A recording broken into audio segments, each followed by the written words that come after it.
Aib Putri Cenderawati dibeberkan di ruang publik. Yang pertama, ajudan Putri Cenderawati jadikan Brigadir J budak seks.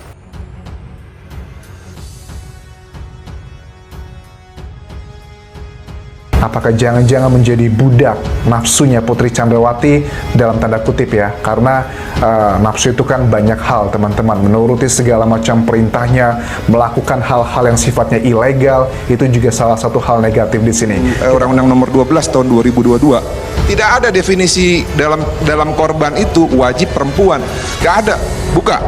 Korban bisa siapa saja, bahkan laki-laki pun bisa dilecehkan secara seksual. Nah, sekarang yang bisa menjamin bahwa Joshua ini pelaku atau Joshua ini korban siapa?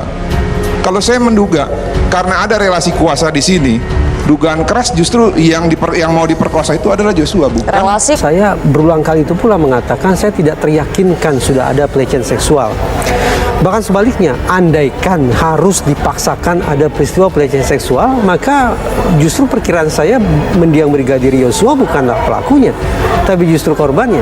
Sementara PC berulang kali mengatakan dan melaporkan ke suaminya sudah terjadi pelecehan seksual, berarti terbuka ruang bagi kita untuk menduga-duga. Ini true accusation atau false accusation? Ini tuduhan yang nyata atau tuduhan yang mengada-ngada, tuduhan yang palsu? Kalau ini tuduhannya nyata, tadi saya sudah sanggah sendiri, saya tidak teryakinkan ada pelecehan seksual. Bahkan dakwaan dari jaksa penuntut umum pun tidak teryakinkan ada pelecehan seksual di Magelang ataupun di Duren 3 gitu. Berarti tinggal satu kemungkinan, yaitu barangkali ini merupakan false accusation, tuduhan yang mengada-ngada, tuduhan yang palsu. Pertanyaannya, ada memang orang yang mengaku-ngaku sudah dijahati secara seksual? Apa iya ada perempuan, ada orang yang mengaku bahwa saya sudah dijahati loh secara seksual? Adakah orang semacam itu? Ternyata menurut riset ada. Salah satu hal yang paling disoroti dari pembunuhan Brigadir J yang ramai menjadi sorotan ialah mengenai kasus asusila, termasuk pelecehan seksual hingga adanya dugaan perselingkuhan yang diduga kuat berasal dari pihak Putri Cenderawati. Ketika menyaksikan tayangan persidangan, Ferdy Sambo diduga kuat sebagai otak pembunuhan sang ajudan. Fakta lain kemudian mencuat ketika nama Putri Cenderawati lah yang terindikasi menjadi dalang sebenarnya. Istri Ferdy Sambo yang awal kemunculannya saat diwawancarai pertama kali klaim dirinya merasa trauma. Setelah diperkosa ajudan sang suami pun sama sekali dinilai tak masuk akal ketika keterangan Bribka RR yang sengaja dipanggil Putri Cenderawati untuk membawa Brigadir J masuk ke kamar sehari sebelum kasus pembunuhan dianggap tak lazim.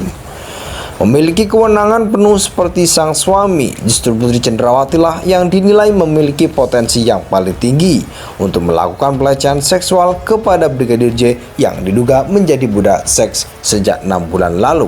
Dugaan pisah rumah pasangan Ferdy Sambo dan Putri Cenderawati mencuat karena dikabarkan sudah lama tidak akur. Bahkan santer terdengar isu jika rumah tangga keduanya tidaklah harmonis. Hal itu disampaikan oleh orang yang terdekat mereka. Ia pun menyebutkan bahkan saat anniversary pernikahan mereka yang diadakan di Magelang, Ferdy Sambo bergegas meninggalkan acara. Bahkan saat menghadiri acara penting sekaligus, keduanya jarang sekali terlihat bersama. Sekalipun tampil berdua, justru terlibat dengan keributan hingga terjadi adegan pisah kamar tidur segala.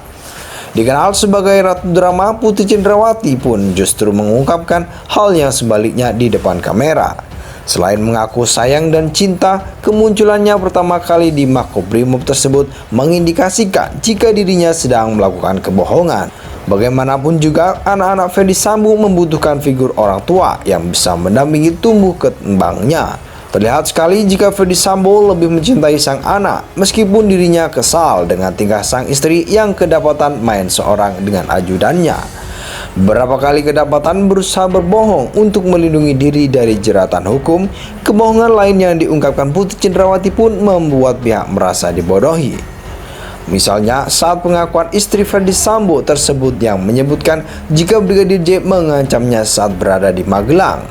Jangan bilang-bilang ke siapapun, kalau kamu sampai bilang-bilang nanti kamu dan Sambo saya habisi, tutur PC saat menirukan kebohongan yang diduga dilakukan oleh Brigadir J. Salah satu hal yang paling disoroti dari pembunuhan Brigadir J yang ramai menjadi sorotan ialah mengenai kasus asusila, termasuk pelecehan seksual hingga adanya dugaan perselingkuhan yang diduga kuat berasal dari pihak Putri Cenderawati.